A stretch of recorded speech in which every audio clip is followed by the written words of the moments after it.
เรื่องนี้เราไม่ลืมนะครับเพราะวันนี้กลายเป็นคำถามว่าฮุนเซนรู้เรื่องความลับคุณทักษิณตรงไหนบ้างกระชอนถึงขั้นบอกว่าคุณทัก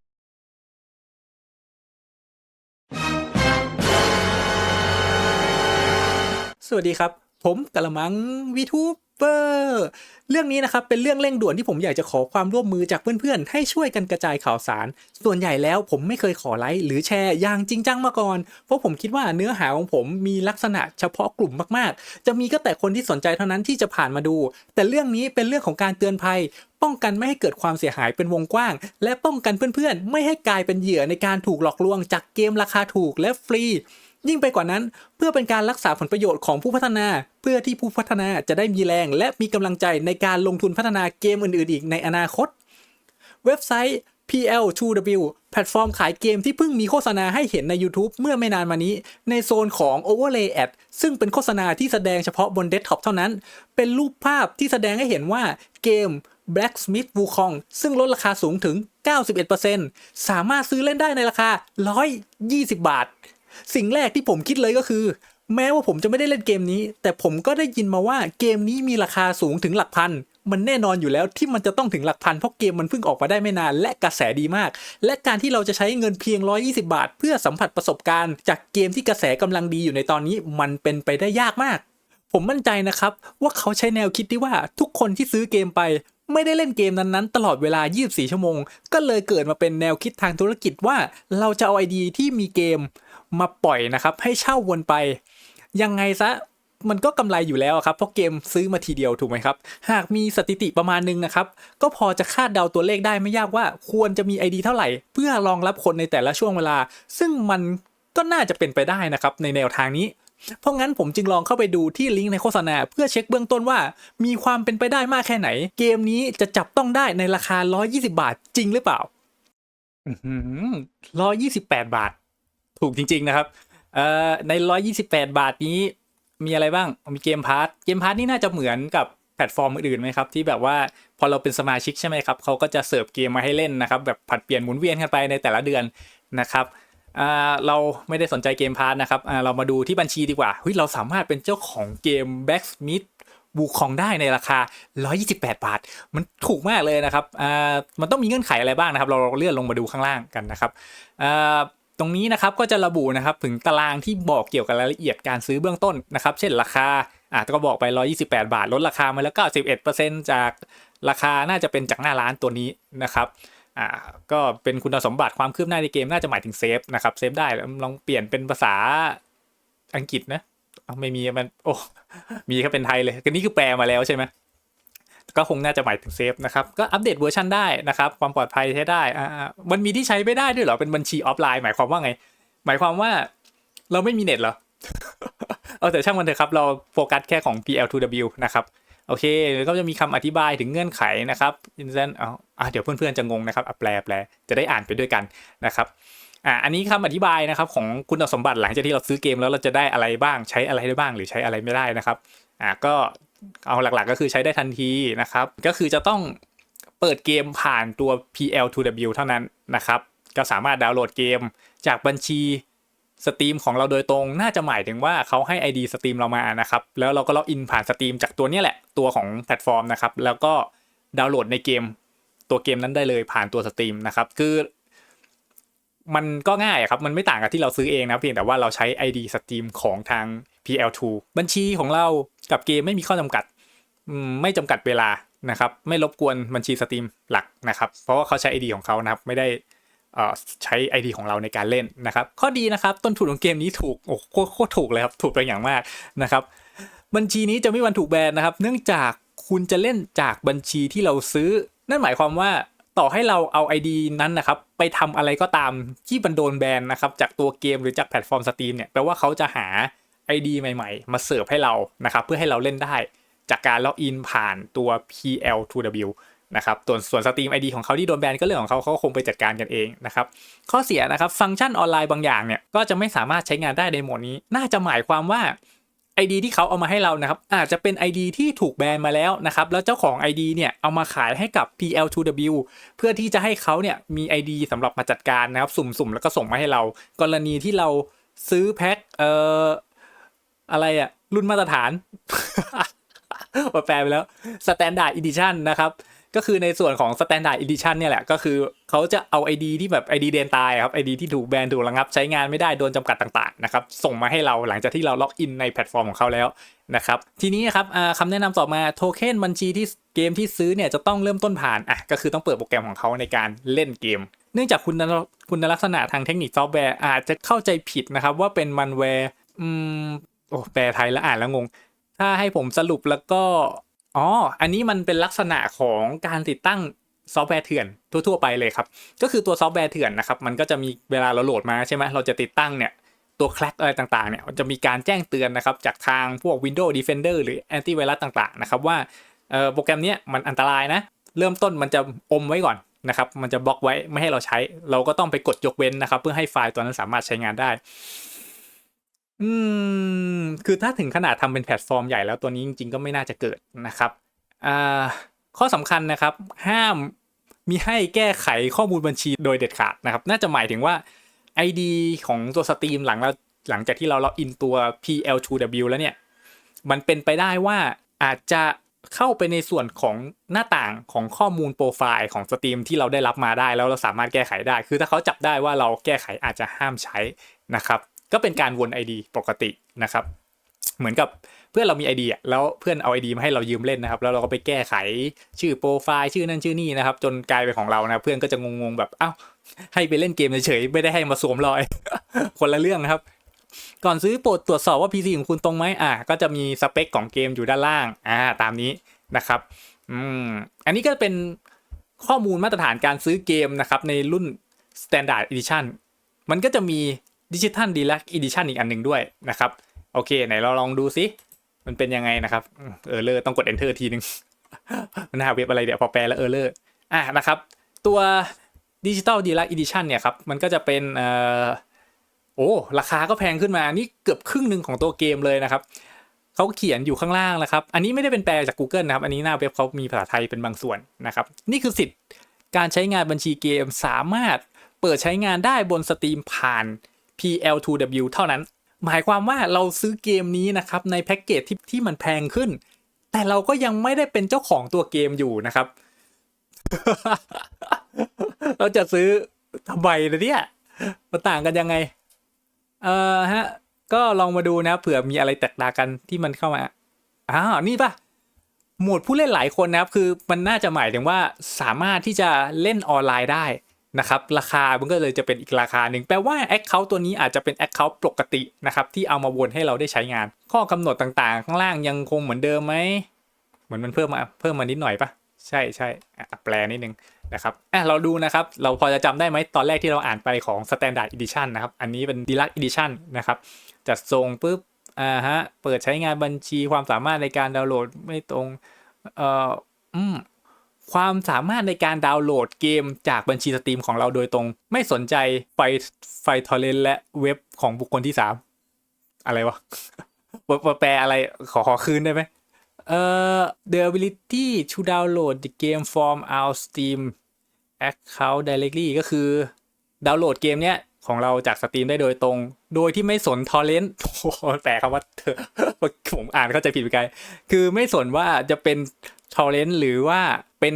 เกมที่มาจาก third party น่าจะหมายถึงว่าถ้าเราติดตั้งเกมไปแล้วนะครับไม่ได้แคร์นะครับว่าเราจะโหลดจากเถื่อนหรือจากอะไรมาคือ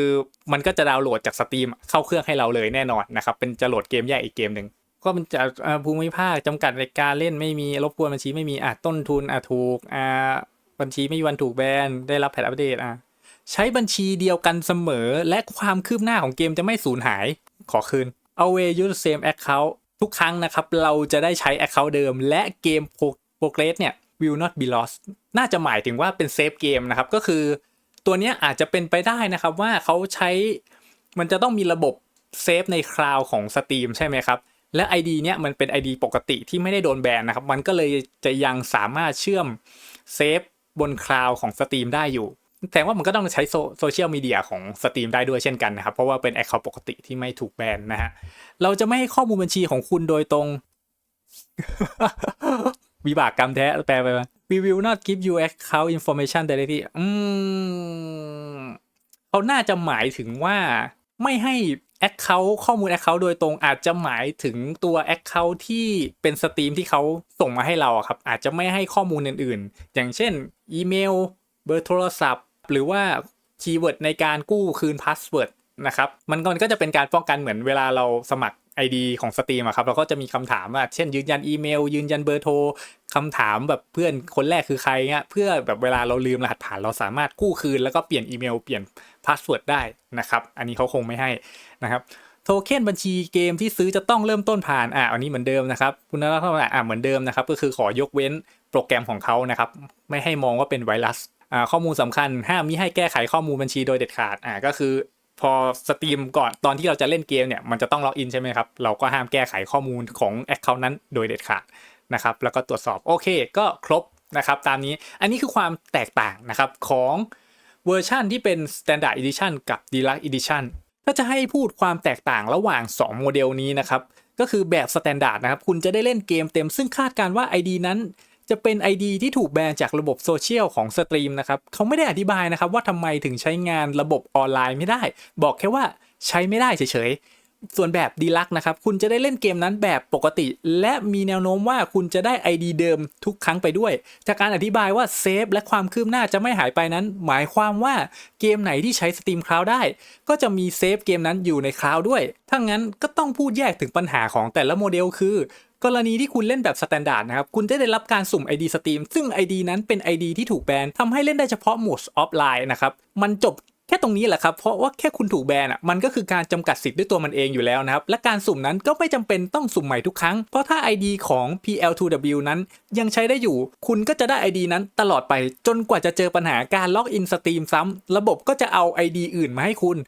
ต้องไม่ลืมนะครับว่าเรากำลังใช้งานอยู่บนสตรีมซึ่ง PL2W ไม่ใช่เจ้าของและสตรีมไม่อนุญาตให้ล็อกอินซ้อนหลายเครื่องส่วนกรณีของ Deluxe คุณจะได้ใช้ ID ที่ยังไม่ถูกแบนสามารถเล่นได้ทุกอย่างเท่าที่เกมนั้นรองรับแต่มันก็ไม่ใช่ว่าจะไม่เกิดปัญหาซะทีเดียวอย่างการเข้าเล่นเกมออนไลน์ที่เสียเงินผู้ให้บริการเกมนั้นเก็บข้อมูลของผู้เล่นในรูปแบบของ ID ที่เชื่อมกับสตรีมเพราะงั้นถ้าคุณเล่นเกมออนไลน์ที่ต้องซื้อคุณจะพบกับตัวละครที่ไม่ใช่ของคุณอยู่ในเกมหรือแม้แต่สตรีมคลาวด์แม้ว่าคุณจะเล่นในเครื่องของตัวเองแต่ถ้าคุณเซฟขึ้นคลาวด์เมื่อไหร่คนอื่นที่ล็อกอินผ่าน PL2W แล้วบังเอิญสุ่มได้ ID ที่คุณเคยได้จาก PL2W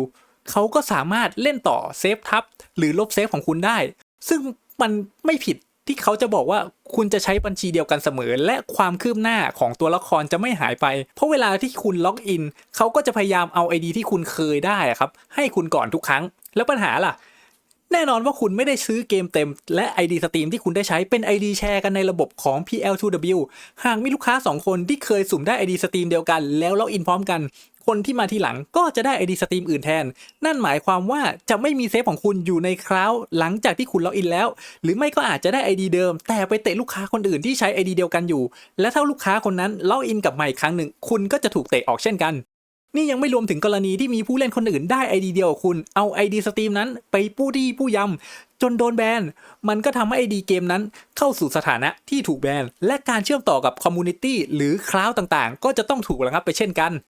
เหล่านี้เป็นเพียงปัญหาที่เกิดขึ้นได้จากการแชร์ ID สตรีมยังไม่รวมถึงว่าทาง PL2W เองก็ต้องเจอกับปัญหานโยบายของสตรีมที่กำหนดให้ใช้1คนต่อ1 ID อีกแม้ว่าเพื่อนๆจะแชร์ ID กันผลัดกันเล่นซึ่งที่จริงแล้วมันผิดโดยส่วนนี้ทางสตรีมก็มีระบบ Family รองรับให้ทางหนึ่งแล้วที่พอจะอ้างได้ว่าเราซื้อเกมนึงมาเพื่อมาแชร์กันเล่นหรือการผัดกันล็อกอินที่ผิดนโยบายสตรีมแต่สตรีมก็มองข้ามไปเพราะส่วนมากมักจะเป็นการทำกันแค่กลุ่มเล็กๆไม่กี่คนซึ่งมันไม่ได้สร้างความเสียหายกับรายได้ของสตรีมมากมายนักแต่ไม่ใช่กับทาง PL2W ซึ่งแพลตฟอร์มใช้1 ID แต่แชร์ให้กับคนจำนวนที่ไม่จำกัดสิ่งนี้ทำให้เกิดความเสี่ยงที่จะตกเป็นเป้าหมายเครื่องไหนก็ตามที่เคยใช้งาน ID สตรีมหลาย ID และ ID นั้นถูกใช้งานโดยหลายเครื่องและหลายสถานที่มันอาจจะทำให้ ID หลักของคุณเองถูกแบนด้วยเช่นกันหากมีการเข้มงวดในการตรวจสอบเพื่อบังคับใช้นโยบายอย่างจริงจังนอกจากนี้ถ้าเรามาดูข้อกำหนดอื่นๆก็จะเห็นตรงที่เขียนว่าเราจะไม่ให้ข้อมูลบัญชีของคุณโดยตรงมันเป็นคำที่แปลมาแล้วอาจจะมีความเข้าใจผิดในเรื่องความหมายเล็กน้อยแต่โดยรวมแล้วน่าจะหมายถึง ID สตรีมที่ทาง PL2W สุ่มมาให้นั้น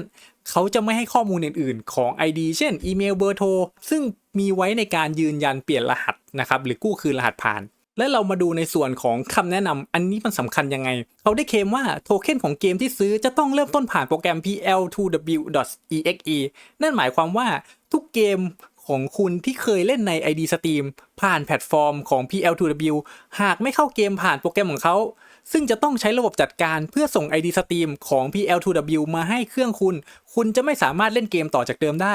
หรือเล่นเกมที่เคยซื้อจาก pl2w ได้อีกยิ่งไปกว่านั้นสิ่งนี้สำคัญมากๆเขาได้เตือนว่าโปรแกรมของเขานั้นอาจถูกเข้าใจผิดว่าเป็นไวรัสหรือมาแวร์และแนะนำให้คุณกำหนดข้อยกเว้นของโปรแกรม pl2w ลงในแอนตี้ไวรัสพูดง่ายๆก็คือ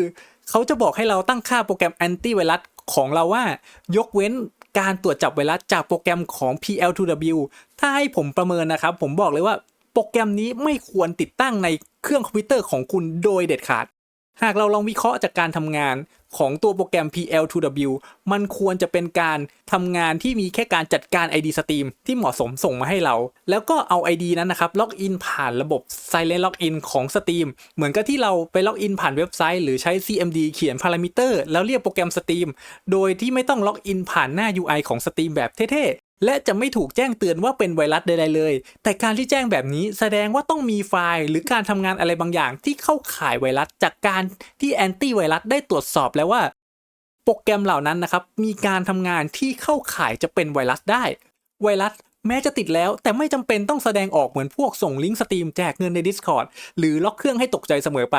สิ่งเหล่านั้นทำไปเพราะต้องการแจ้งเตือนให้ผู้ใช้รู้นะครับหรือใช้เครื่องที่ติดไวรัสเพื่อส่งต่อไวรัสของเขาโดยใช้เครดิตของเหยื่อซึ่งเคสที่ติดแต่ไม่แสดงผลทาง UI ก็มีเช่น Keylogger หรือแอบขุดบิตคอยในเครื่องของเหยื่อแล้วส่งข้อมูลกลับไปที่แฮกเกอร์ในส่วนนี้พูดจริงๆมันก็ดูจะน่ากลัวนิดๆสำหรับคนที่เล่นเกมปกติแต่สำหรับคนที่เล่นเกมเถื่อนแล้วการปิดแอนตี้ไวรัสเพื่อรับมันแวร์ต่างๆเป็นเรื่องปกติไปแล้วนะครับแน่นอนว่าไม่ใช่เกมเถื่อนทุกตัวจะมีไวรัสหรือมาแวร์อยู่ในนั้นเพราะการแจ้งเตือนต่างๆนั้นมันเป็นไปเพื่อความปลอดภัยเพื่อป้องกันความเสียหายต่อการละเมิดลิขสิทธิ์ก็ได้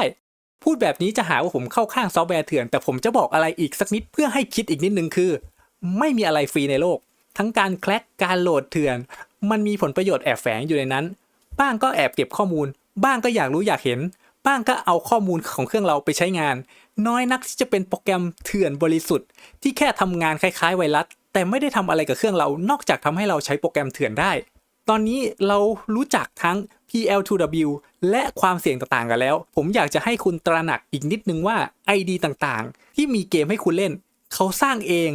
และซื้อเกมใส่เองหรือเปล่าหรือเขาไปรับต่อมาจากการซื้อ ID ของคนที่ถูกแบนในราคาถูกๆหรือว่าเขาแฮ็กมาจากการที่หลอกให้คนอื่นติดตั้งโปรแกรมบางอย่างเพื่อที่ขโมยข้อมูล ID และนำข้อมูลนั้นมาเป็นของตัวเองถึงได้มี ID เพียงพอพร้อมสำหรับให้ทุกคนได้ใช้งานในตอนนี้หรือถ้าหากว่าวันใดวันหนึ่ง ID ของ pl2w หมดสต็อกวันนั้นคุณก็จะพบกับปัญหาเช่นกันการแฮ็ก ID Steam นั้นไม่ได้ยากเย็นอะไรถ้าคุณไม่เชื่อคุณลองกรอกรหัส ID